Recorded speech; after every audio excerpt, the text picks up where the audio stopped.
আজকে গিয়েছিলাম একটা সুন্দর জায়গায় জব ইন্টারভিউ দিতে। সেখান থেকে আসার পথে জামাই ট্রিট দিয়ে দিয়েছে, জানি না জব হবে কিনা। যাই হোক, ট্রিট নিতে তো আর কোনো মানা নেই। গিয়েছিলাম একটা রিসোর্টে, সেটা সমুদ্র পাশে। আর এটা বেসিক্যালি ক্যারাভান রিসোর্ট, যেখানে সামার টাইমটা খুব ভালো করে উপভোগ করা যায়। আর এটা আমার বাসার খুব কাছে, মাত্র 10 মিনিটসের ড্রাইভ অ্যাওয়ে। এর জন্য গিয়েছিলাম, পুরো পরিবারই গিয়েছিলাম। মানে অফডে ছিল, স্যাটারডে ছিল, সরি মিস্টেক, স্যাটারডে ছিল।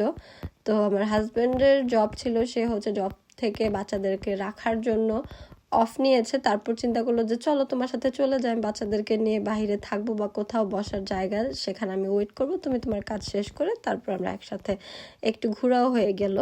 সমুদ্রের পাশ ছিল তো চিন্তা করলাম একটু ঘুরেও আসবো, কিন্তু ওয়েদার এত বাজে ছিল। আমাদের এখানে লাস্ট 2 উইকস ধরে বৃষ্টি হচ্ছে, একদমই ভালো না, এত ঠান্ডা আবার বৃষ্টি, মানে খুবই অ্যানোয়িং একটা ওয়েদার চলতেছে। যাই হোক, সেটা শেষ করে আসছি, জানি না কি হবে। আর এই যে এইদিকে নাগা উইংস নিয়েছি, তারপর স্পাইসি বার্গার নিয়েছি।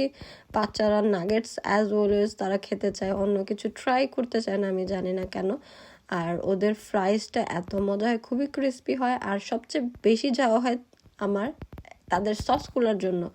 সসগুলা তারা নিজেরা বানায়, এত মজা হয়, মানে আমি আর কোথাও সস খেয়ে শান্তি পাই না। তাদের এখানটায় খুবই ভালো লাগে। আর তাদের ফুডটা আমার খুবই ভালো লাগে, কারণ স্পাইসি।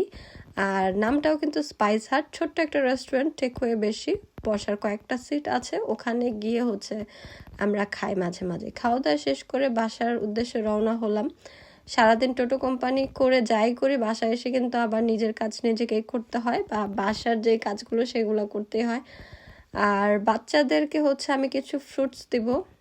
এখানে আমি স্ট্রবেরিটাকে একটু ভিজিয়ে রেখেছি, দেখেছেন এই কি গুঁড়ি গুঁড়ি এই ময়লাটা থাকে বীজের উপর দিয়ে, যেটা ইনস্ট্যান্ট ধুইলে সাথে সাথে যেতে চায় না। সেটাকে একটু ভিজিয়ে রাখলে তারপর একটু ওয়াশ করলে সুন্দর করে উঠে যায়। যাই হোক, বাচ্চাদেরকে আমি খেতে দিয়ে এখানে গরুর মাংস বসিয়ে দিয়েছি। আর গরুর মাংসটা আজকে হাতে মেখে রান্না করব। আমি একটু পাকনামাই করে আজকে এখানে ঝোল করে বাঁধাকপি দিয়ে গরুর মাংস রান্না করেছিলাম, খেতে মজা হয়েছিল। গরুর মাংস দিয়ে বাঁধাকপি বা যে কোনো মাংস কিন্তু আমি খাই, সেটা একদমই শুকনা চচ্চড়ির মতো, কোনো ঝোল থাকে না, কিন্তু এটাতে একটু কষা কষা রান্না করেছিলাম।